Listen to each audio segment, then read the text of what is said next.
before. So, and as humans, we are so much used to certainty and predictability, and any change to that brings a pain, anxiety and fear. And we're so, unfortunately, whoever I'm coming across with, whether through phone, to my friends, family, co-workers, my clients even, and I'm hearing this kind of pain, this uncertainty, this anxiety in their voice. So that's why I thought of bringing this kind of an event, so that we can address how we can take care of ourselves in this kind of unique situation, and how we can address to our family members, and we can get some stress coping skills and tools and strategies. So I thought of bringing these two wonderful, phenomenal people. I know them personally, and they have impacted my life on a personal level, on a business level, tremendously. Well, I first welcome, I have two guest speakers today, as you all know. First, I welcome Dr. Naz Pakizegi. She is a clinical psychologist in Montclair, New Jersey, and she graduated from Cornell University, having 46 years of diverse experience, including teaching psychology full-time at William Patterson University in Wayne, having various publications and presentations in fields of family and parent-child relationships. And she was a director of program of Masters in Clinical Psychology, that's where I met her 19 years ago. And now she's retired as emerita professor, but she's still practicing in Montclair. And I've learned so many skills from her when I was studying under her, and on my professional level, as in my real estate, and also on my personal level. It's funny, I was telling Kip right now, when I told my daughter that who Naz is, and she said to me, "Oh, now I know where everything is coming from." She's a teenager right now, so that's where my parenting skills is coming.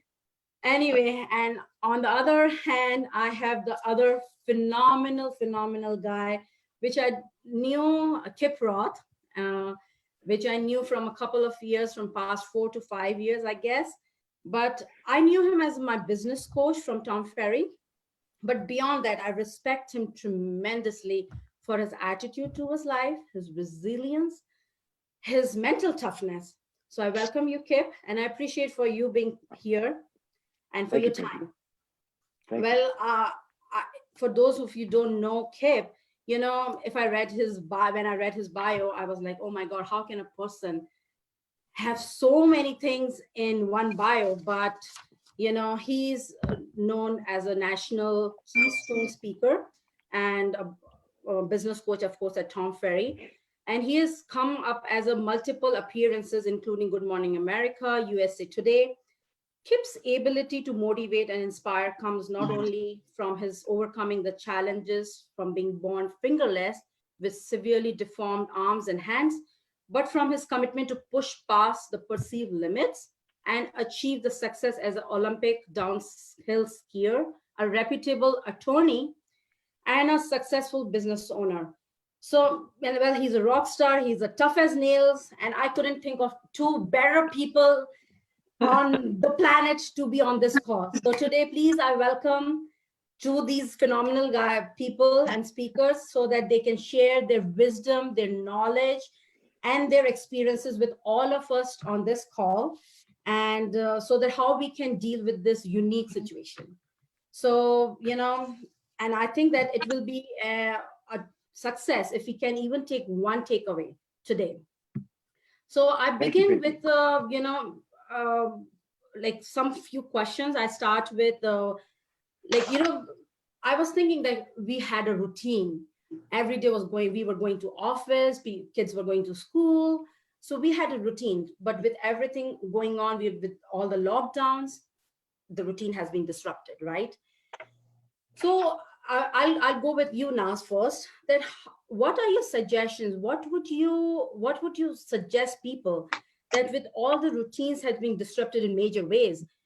What would you suggest people how to cope with this major changes that has happened in people schedules, with kids, with adults in regards to working from home, with schooling, with cooking, with like, with more cooking, more eating, binge eating. People are, oh, I'm gaining weight, spending time together. So I want to hear your thoughts. First of all, it's going to be a tall order to rise to all your wonderful descriptions, but I'll try. I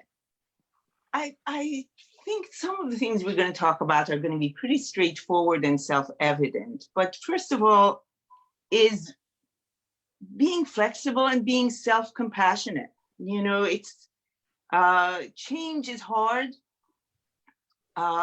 You know, our world is a bit upended with we knew exactly how we were going to do things, what we were going to do, when we were going to do it, and those routines, as you said, are no longer. And it's been a few weeks. We've made some adjustments, but adjustments continue, and we're not going to get it right away. So, I mean, the first thing I suggest is be patient with yourself and with your family members. Routines are hard to change. New routines are involve developing new habits. A lot of missteps are going to happen. Be understanding of yourself and forgiving of yourself and of those around you. Second of all, expect some change in your roles, particularly if in the family, and maybe we're going to talk about connections and family a little bit more. If you've had traditional roles in your family, you know, the traditional role of the women being more in charge of domestic things, I think it might be time to you know, develop some flexibility in those roles. You know, whether it's the men helping and being involved in preparation of meals more, maybe the children being involved in preparation of meals more, maybe the older children helping the younger ones more. All of us have to develop new roles, new ways of being. You know, I've had adult children who've left the house, but one is back home now. And how do I deal with an adult child? And what, you know, with you know, sort of a fledgling sense of adulthood. Yes, he is an adult. He wants to be treated as an adult, but yes, he's in my home and he's changing my routines. You know, I'm not able to do things exactly the way I did, nor can he. So that flexibility and continual open communication about things. Set up a routine if you can. Bring the children's input in when you can. And then revisit and rediscuss those roles and those routines that you created, because it'll need a lot of modification along the way. I'll stop here and give a chance to Roth if he wants to. That's true. I think you make it a very good point that we have to be very patient, first of all, and have to be more involved and set up some routines. Kip, what are your thoughts on that? You know, do you have, I mean, just how do you think that with all the new routines and with all the new changes that has come, what are your suggestions? Well, as a preliminary matter, it's forced learning. That nobody anticipated our lives would be disrupted to this extent, and it's forcing us into a position many of us have never been into before, and that implicates pain. And we're creatures of habit, and while our usual routines have been disrupted from a business perspective exclusively, not a therapeutic perspective, it's critical that you reestablish a routine.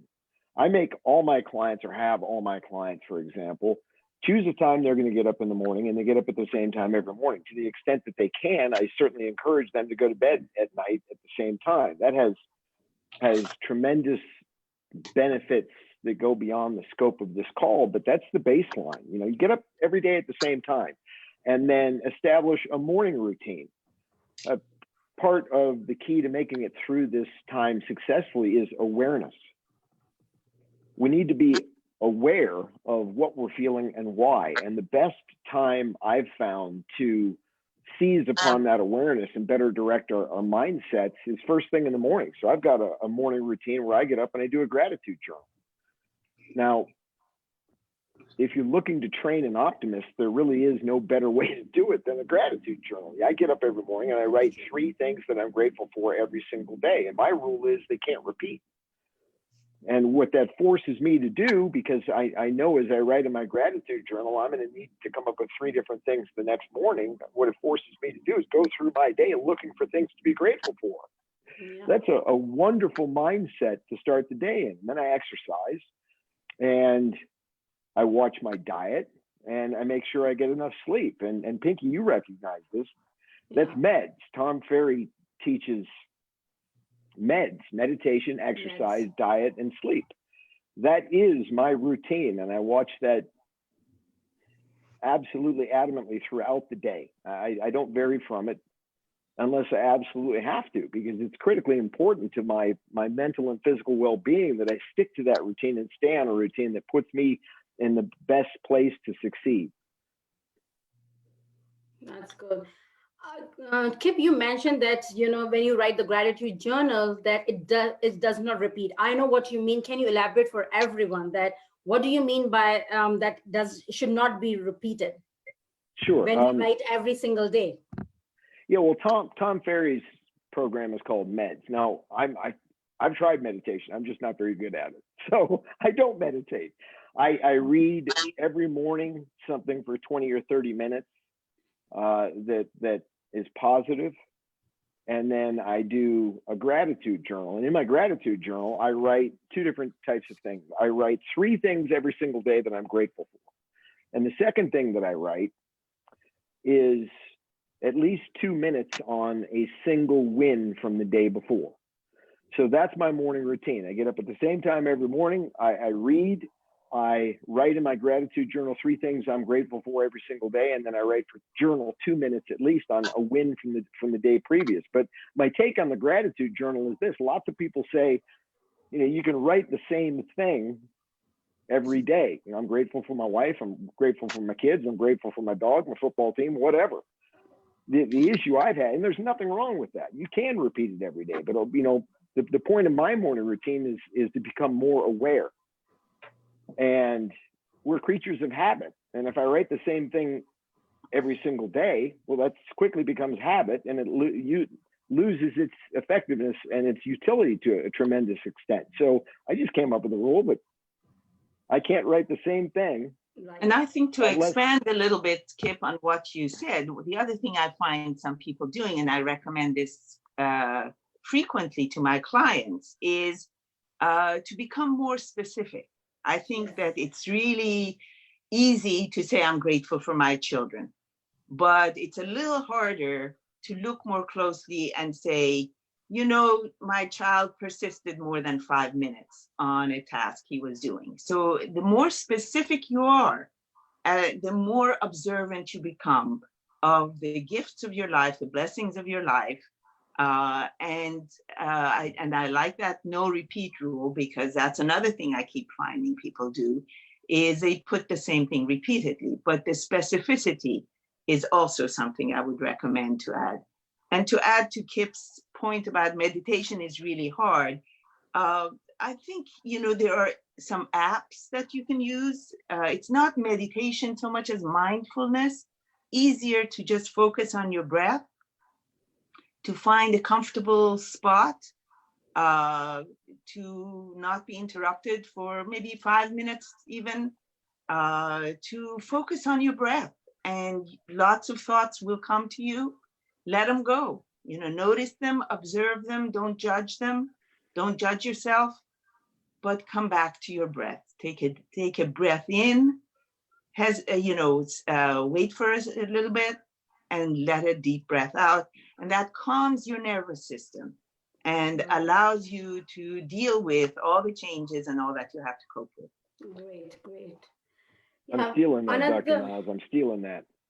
All right. If you want something else, also on this side, there's a free app called Headspace for adults. If you can upgrade that, you can pay and get more sophisticated forms of it. There's paid apps, one called Simply Being. Those are helpful. Some people do chants, some people do prayers. These are all forms of meditation, mindfulness. We're not stuck with one. Whatever helps you calm your nervous system to do what you need to do to face the day, that will work. Wonderful, Dr. Naz. If you can send us a list, we will distribute it I to have all the all those attendees. links. I have all those links. I'm going to post it after, once we are done. We have all the resources and other apps that she has already sent to me. So what I'm hearing, like everybody is seeing that on social media right now, we have so much of, like we always say, there's a saying that you surround yourself with positive, whatever you surround yourself, you become, that's what you become, right? And right now we are surrounded by so much of negativity by social media, which is nothing wrong that they are doing, by providing us with the news. But with the other thing like WhatsApp and others, Facebook and everything.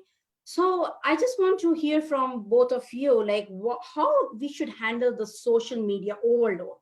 So what's your take on it? Like, Naz, I can go with you first. Well, can I expand it a little bit to media as a whole?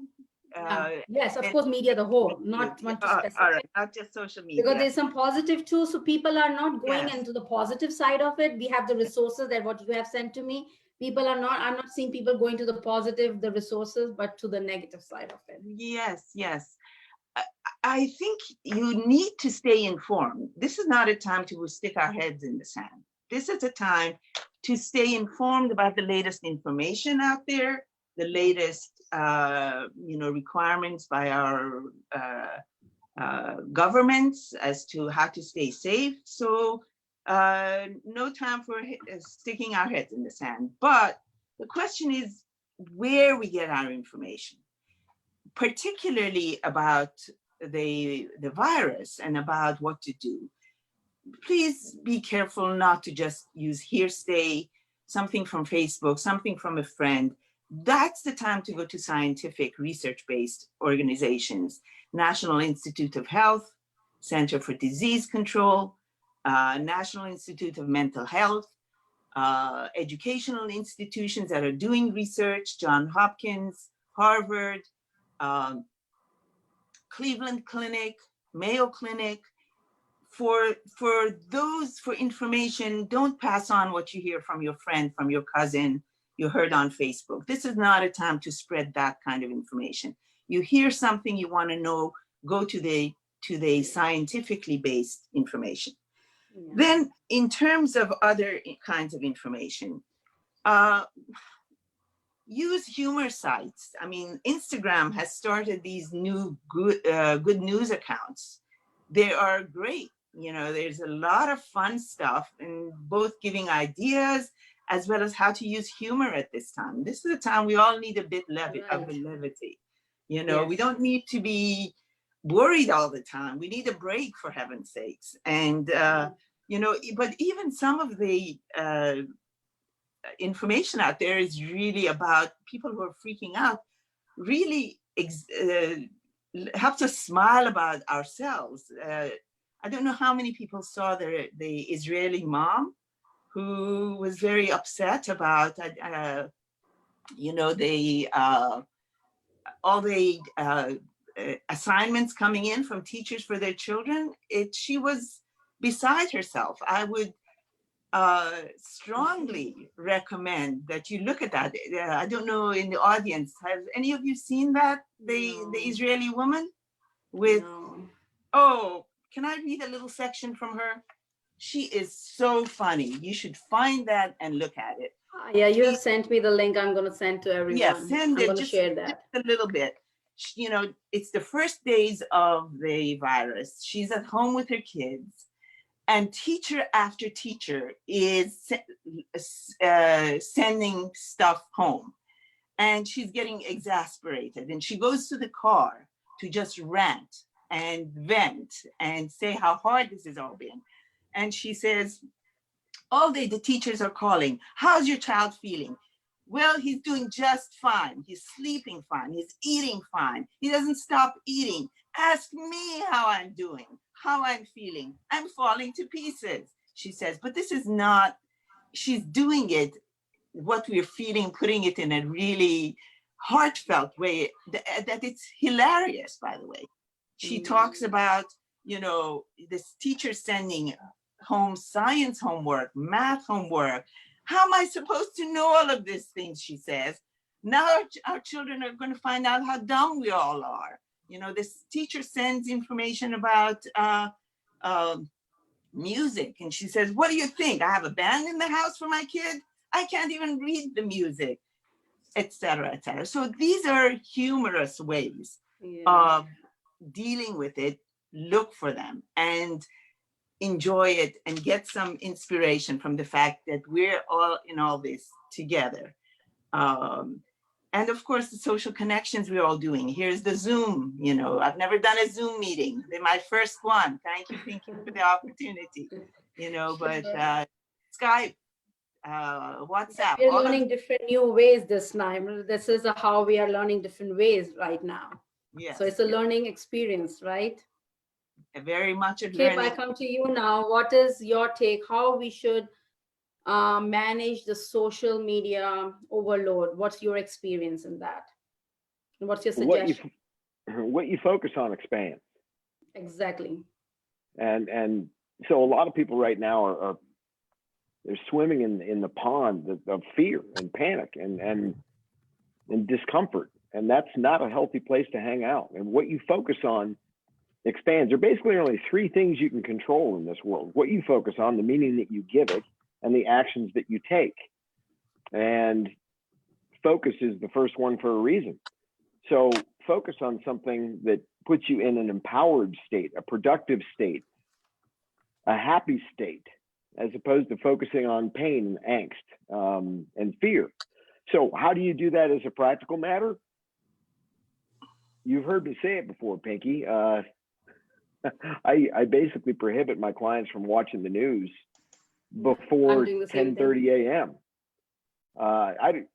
Dr. Naz is right. You have to stay informed. But if you get up first thing in the morning and turn on the idiot box with all the talking heads screaming about everything that's going wrong in this world, what do you think the rest of your day is going to be like? You're outsourcing your mind space to pure panic. So get up same time every day, do a powerful morning routine, avoid the bad news, focus on what you want more of in your life, get your most important tasks done. And then if you have to stay informed, as Dr. Naz said, through a site that provides unbiased information, not predicated upon fear. And regarding social media, I tell you what, I've zapped countless people from my Facebook page because my Instagram in particular is nothing but good news. That's the pond that I choose to swim in. That's where I want to spend my life. I am informed, I stay informed, but I zealously guard my mind space from unnecessary negative news. And I want to fill it up with as much good news as I possibly can. And I'm taking notes on what Dr. Naz said there. I've written down the websites and I'm going there next. On Instagram, I'm going to fill it up with good news websites and more humor. But again, it's what you focus on expands. So focus on something that puts you in an empowering state. Don't focus on anything that scares the death out of you, because that's going to be your reality. And then whatever you do focus on, whatever your circumstances are, define them in such a way that empowers you. And finally, take action. One of the things I've seen is a lot of people are rolling out of bed whenever they want to roll out of bed, and they're engaging in behaviors that, but for their current circumstance, they'd never engage in. They're not getting out of their pajamas until 10, 11 o'clock in the morning, if at all. And they're not taking the actions that will put them in a better place at the conclusion of our current circumstance than they were at the beginning. And none of that makes sense to me. You need to have a powerful morning routine. You need to show up every day and zealously guard your mind space and take action designed to make certain that when this ends, you're in a better position than you were when it began. Kip, actually, you have made such a powerful point right now, because what you focus on expands. So right now it's more than ever, it is more important to see what we can control rather than versus not what we cannot control. And it's more important than ever to take that action, to step up, to raise our standards, so it's very, very, very important point that you have bring up. And also to Naz, you have also brought a very important point, to focus on only the important news that is coming from resourceful points, not from anybody like who's just forwarding from any friend or anything. You have to see where is it coming from, a resource or just from a pass on, because anybody can make a blog. I can write anything, any from anywhere I can pass on. So you have to be very mindful what you're feeding your brain right now, because this is a scary place to be right now. Yeah, I So, really like what Kip was saying about action, because what we know is action reduces anxiety. My daughter tends to be an anxious type. And, I find that if I can help direct her to do something about what she's anxious about, then it really helps her calm down, that be involved, don't sit around. But I mean, I don't think a lot of families with kids at home can sit around. That's not a luxury for families with kids around. So, but if you're alone, that might be something you might tend towards.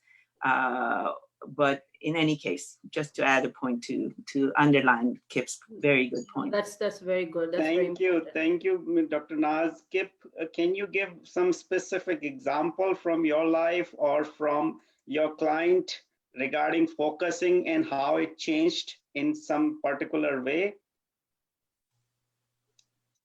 Yes. Well, as a preliminary matter, I want to congratulate you and Pinky. I mean, when I came to this call before everybody else was on, you gave an outstanding example of exactly what I'm talking about. Pinky came to the call and she said, hey, this is really, this situation, this current circumstance we're in is really helping me out, because I'm now learning about X, Y, and Z. I'm learning about live Facebook. I'm learning about group Zoom calls. I'm learning about this. I'm learning about that. All right. It's the complete opposite of the anxiety, fear-based withdrawal that causes so much pain. You guys are running toward your fears at this time, and you have a plan. You have a detailed action plan that's going to put you in a much better place at the end of this situation than when you went in. And I couldn't be more proud of what you brought to the call with that. But from my life, what Dr. Naz said, action always beats anxiety. And the plan, we were talking earlier about a morning routine. And if you take the elements that I use in a morning routine, a gratitude journal, journaling about a win, exercise, and then what Dr. Naz added about breathing, and then also I think meditation. If you look at those 5 elements, they are, according to Shawn Achor, who's a widely known Harvard, I think, psychologist. He wrote a book called The Happiness Advantage. And the recipe for measurably increasing human happiness is included in that book. That's the recipe. A gratitude journal, journaling about your, here are the 5 elements that he posits as a recipe for human happiness. Write 3 things you're grateful for every single day. Journal about a win from the previous day.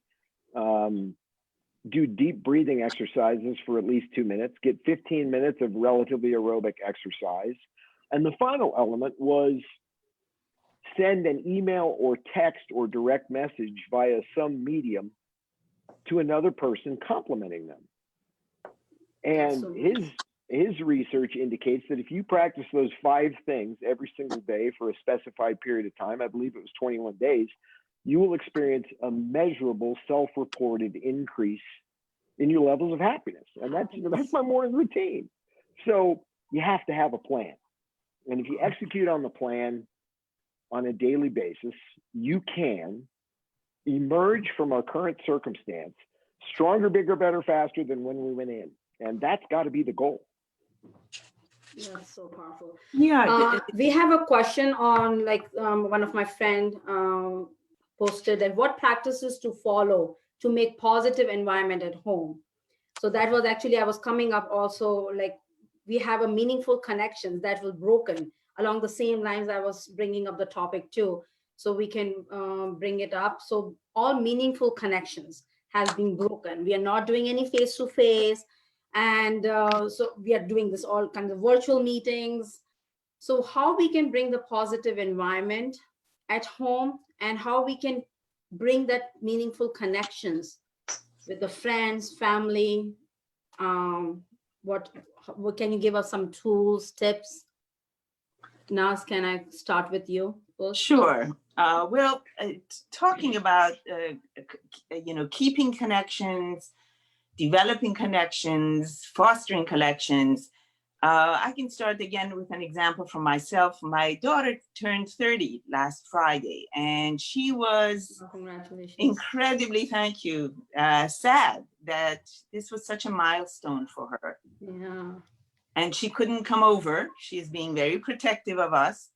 And she couldn't celebrate it in a big way. And here I was faced with this situation and wanting to find some way of celebrating. So I created a Zoom party, for her. A surprise one with the help of her boyfriend. I invited all the relatives. I invited the aunts, the cousins, her brother, everyone I could. There were about 9-10 people. And we surprised her, and it worked. She said it was the best birthday party ever. So That's so nice. So that is one way of doing it, using the telecommunications. But let me go within the family also, because this is a time that can go one way or the other. It's intense. First of all, there's our spouses and our partners. Right. It's there's the good news is we now have plenty of chance and together time to hash out the problems and issues we may have been avoiding, but that's also the bad news. We have now plenty of time to do all that, and under somewhat pressure cook conditions. And from what we hear, domestic violence rates are increasing in the United States. And unfortunately, in Wuhan, China, after the quarantine was lifted, the number of divorces increased. So let's start with the house and the partner and the spouse. How do we hang in there together and deal with all these things we may notice a lot more of that didn't bother us before? He's chewing much louder. Oh my God, I've never noticed it before. He's eating all the good snacks fast and first. He's not thinking of other people. Why does she put that thing in the refrigerator where she does? That doesn't make any sense. That kind of a nitty gritty kind of things that can get on your nerves. But then, of course, there are bigger issues too that might get a little hotter at this point. A few suggestions: cool it with the criticism. This is not the time. Increase your appreciation of the small things you see and you do for each other. If he makes you coffee, if it's 100th time, thank him. If she's cooked all her life for you, but she's doing it again under these stressful conditions, don't forget to say how wonderful it tastes. Just the basics. So very important. Yeah. Yes. So the other thing is, be curious rather than furious. If something happens and you're ready to hit the ceiling, instead of venting and getting out your fury, find out more about it. What were you thinking? What you must have, what were you feeling when you said that or did that? Let me in, and postpone any fights you might have if you can to cool off.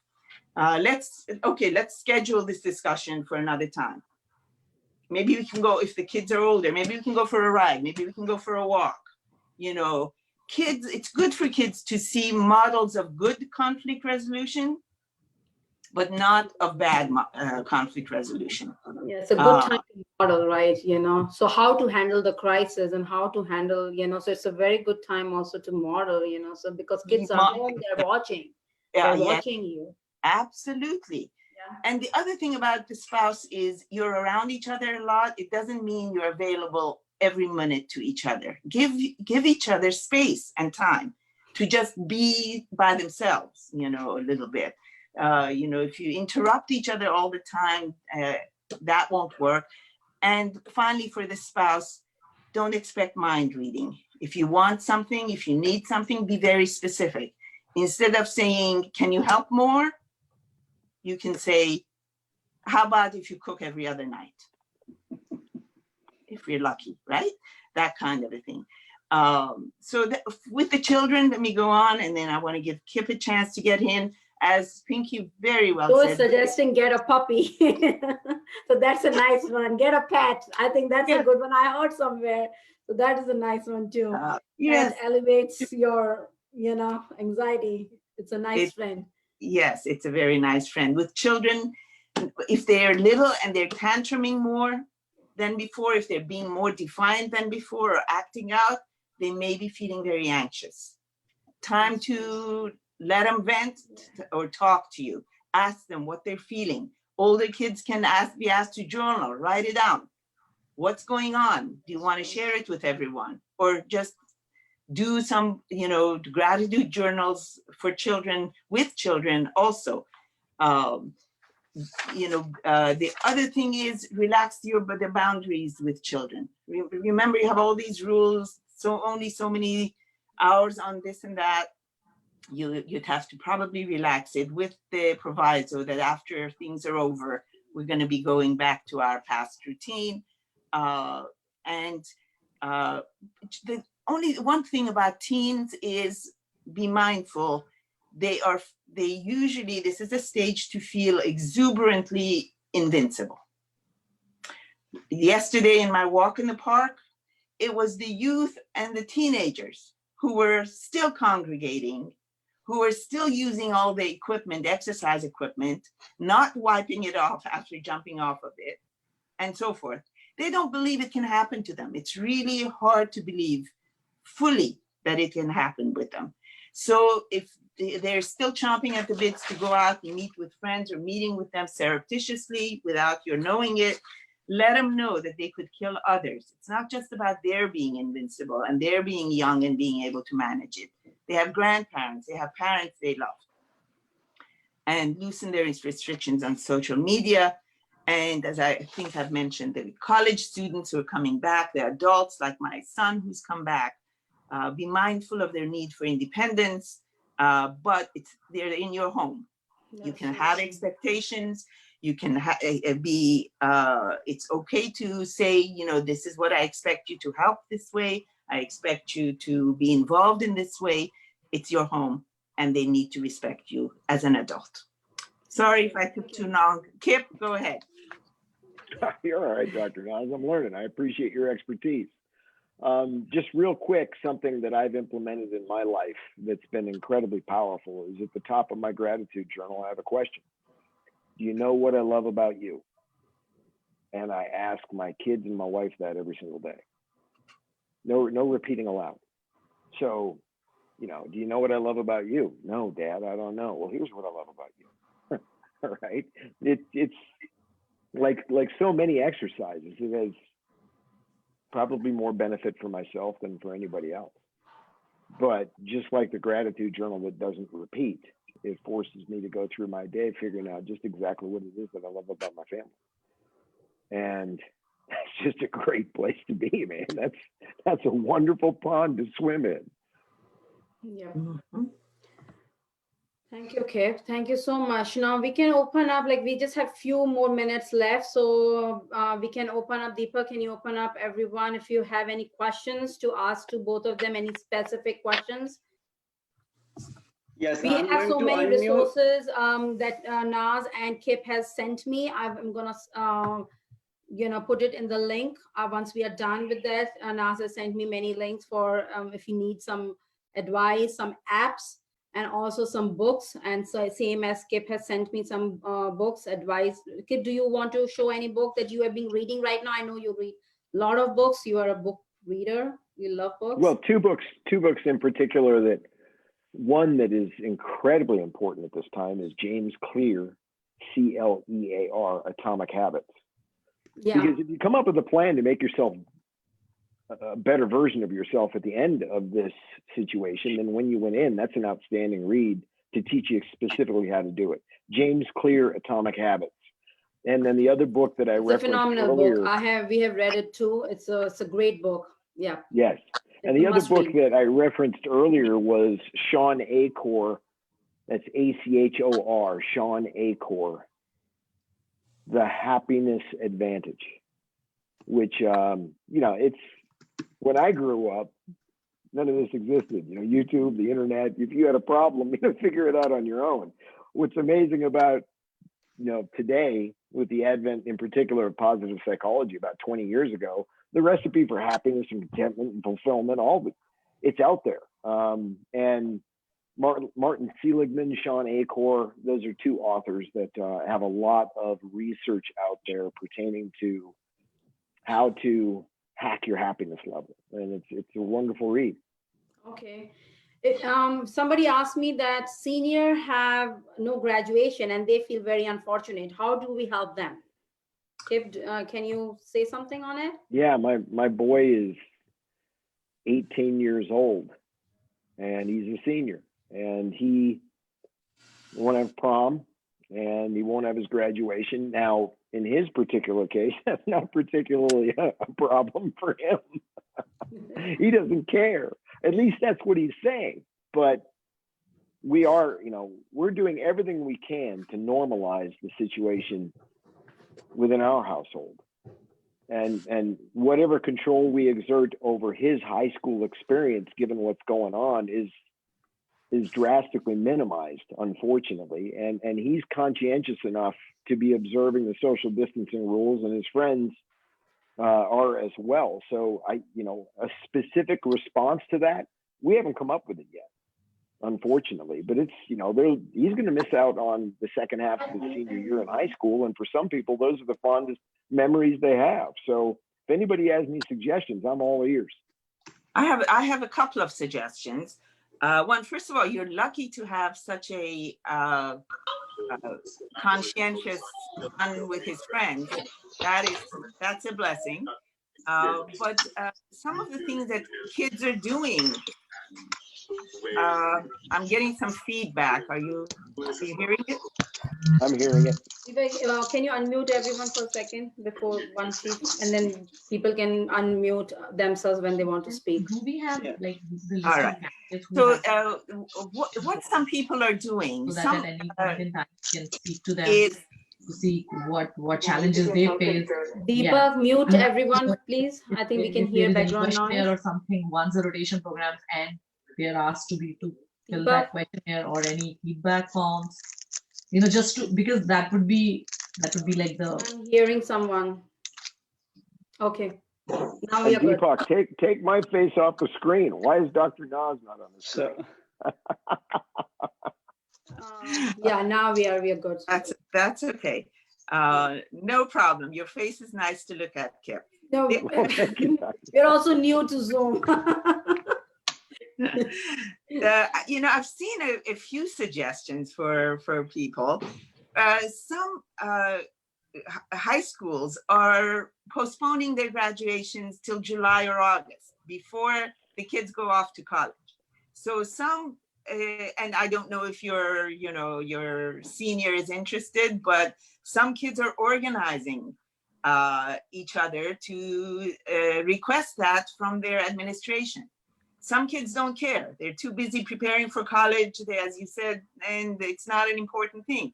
But if it is, then some administrations are willing to postpone it till that time. The other thing is there are some schools who are doing virtual graduations. I don't know how they're doing it, but these are all resources that can be looked up and seen how others are doing. So that's about graduation. I don't know about prom, but maybe there can be a party in each person's home with music to share or something. I don't know. But anyway, those are what I've come across. One of my friend is asking, how do you keep Nancy in our office? She's asking, how do you keep consistency with the routines that you develop? So I guess what are your suggestions? I think just keep a goal. I think we discussed over it that when you set up a routine, make a goal plan, and you follow it every single day. You have to have a morning routine and you set up a goal. I think, is there anything else you want to add on? It takes time to develop new habits. Right. I think that's what I was referring to right at the beginning. Be patient, be compassionate to yourself and the children. It takes a while to 31 days. It says 31 days to develop a habit. Okay. All right. You can put a time on it, but so anyone who wants to ask a question, please unmute yourself and you can ask the questions. Please go ahead. Hey, Pinky. 10 minutes left, and then Kip has another meeting that he has to leave, and it was very generous of him to join us today. So we have only 10-12 minutes left. Pinky, if I can address that question of how to consistently, sure. Environment is everything with habits. You have to make it simple, you have to make it easy, make it fun. True. And so if your plan for developing a new habit is, gosh, I hope to remember it, you're likely going to fail. Right? You have to set up an environment designed to encourage that habit to happen. So James Clear's book specifies this and details this in just an incredibly readable, relatable way. I strongly recommend you read that book, but very, very simply, the key to consistency for me is I don't care what time I go to bed, I'm getting up at 5 a.m. Consistency starts when the bottom of your feet hit the floor. And if you hit snooze 10, 15 times or turn the thing off altogether and don't get up at the same time every day, then whatever routine you had established for the rest of the day goes out the window. And now you're living in inconsistency. And Dr. Naz is right. You need to be patient. You need to forgive yourself. But at the same time, change is not a passive activity. It might be the most difficult thing that some people do in their entire lives to achieve generative, lasting change. It's not a passive activity. You need to work at it. So I'll give you some of the things that I've had my clients do. For clients who have a difficult time getting out of bed in the morning, I'll make them buy 3 or 4 alarm clocks, 2 of them on wheels. Okay, there are alarm clocks that are on wheels. And so, for example, this kid in Texas that I've been coaching for years, he couldn't get out of bed at the same time every day. So I made him set his alarm for 6 a.m. I called him at 5:59 a.m. So I was one of them, right, Kip? I was one of them. I used to text him every single day. Yeah, I'm getting up. I'm here. I used to send him pictures too. He was I my had the pleasure of listening partner. to him run through his house, shutting off all of his alarm clocks. And something I've adopted is I write reminders to myself on the mirror, on the bathroom mirror. You walk into the bathroom, you turn on the light, you're going to brush your teeth. There's my plan written on the mirror. I have people tape notes to their office chair. I have people tape notes to the screen of their computer, just reminders. That's the importance of, as Dr. Naz said, of a morning routine is mindfulness. But we get in this robotic state where old habits take over. To engender new habits, we have to set up an environment designed to remind us and help us succeed in maintaining that consistency. So true. We have to be consistent and we have to be very mindful. Right. Hey guys, do you have any questions? Do you want to open up your mute button, and do you want to ask any questions? Or even share experiences. Yeah, share your experience, how are you handling your day-to-day life, your mindful tips that you want to share right now with everyone? We got so many tips right now. Well, we got so many. We have to be patient. I took many notes here right now. So we have to be patient. We have to be involved. We have to have a morning routine. We have to get in the habit of gratitude journaling every day. It takes time. What I learned from my trainings that it takes 31 days. So be patient with yourself. be easy on yourself, and please focus on the positive, what you can control Deepak, versus not what you cannot control. So what you focus on, that expands, right? And yes. take actions, because that reduces anxiety. And be appreciative of yourself, of others, because this is a time, I feel personally, because I'm appreciating so many things. Like we used to complain, oh, we never have time, and now we have time. So appreciate the things that we are getting. This is opportunity rather than a curse. I don't think that it's a big opportunity we all got. Like, think in a positive way, and model good behaviors. Right now it's a time to model good behaviors, model good practices in our daily routine. So I think that's about it from our side. Thank you so much, Dr. Naz and Kip. Thank you so My much for your pleasure. time, You're both of welcome. you. Thank you. It's a tremendous great session. I think everybody, thank you so much for joining in too. Thank you. Thank you. My Bye-bye. pleasure. Take care, guys. Anybody has any question, please, go ahead. We have a couple of minutes. Hello. Yes, go ahead. Hi, this is Yoli. How you guys doing? Good. It's not a question. I just want to thank you guys for putting this together, and the two professionals there have helped me a lot. I mean, I've been in the house since March 16 with 3 school-age kids. So it's been more than challenging, but I have tried to keep them in their school schedule in the morning. Now they're in spring break, but I try to be flexible. I don't want to be like a sergeant around either, because they're also going through their own things and their own emotions. But routine is it's like base for them. I mean, they need to go to bed at the same time, and keep them go outside, play a little bit in the yard, and we don't know until when, but routine is good for kids and for adults too, keeps sanity. That's from great. the perspective, Keeps you sane. Yeah. From the perspective you, of business in any event, and personal health. I mean, listen, if you're not willing to commit to a morning routine where on a daily basis you're focused on taking care of yourself with your meds, meditation, exercise, diet, and sleep, if you're not willing to commit to that, in my experience, you're really not even in the game. That's got to be it's got to be a minimal daily standard for you to, no matter what your pursuit, no matter what your passion, no matter where you want to go, that's a minimal daily standard that you have to absolutely commit to, because something I've learned in my life is very simply this, that I believe we all share an absolute moral obligation to reach our full potential. Because if you don't reach your full potential, then somebody else suffers. And if you're not willing to commit to meds and developing a plan, and you decide to sit this one out, somebody else is going to suffer. And the people who are going to suffer are the people around you.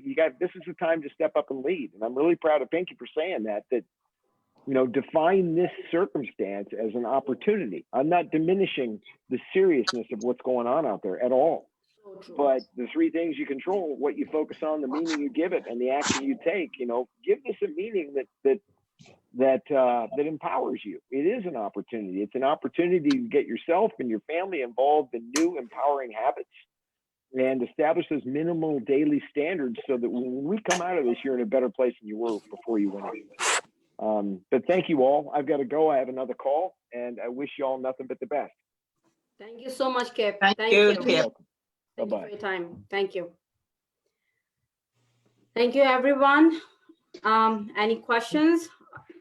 Thank you, Joe. Thank you, Ketan, and everyone. I can see some faces. Wayne. Leave the meeting.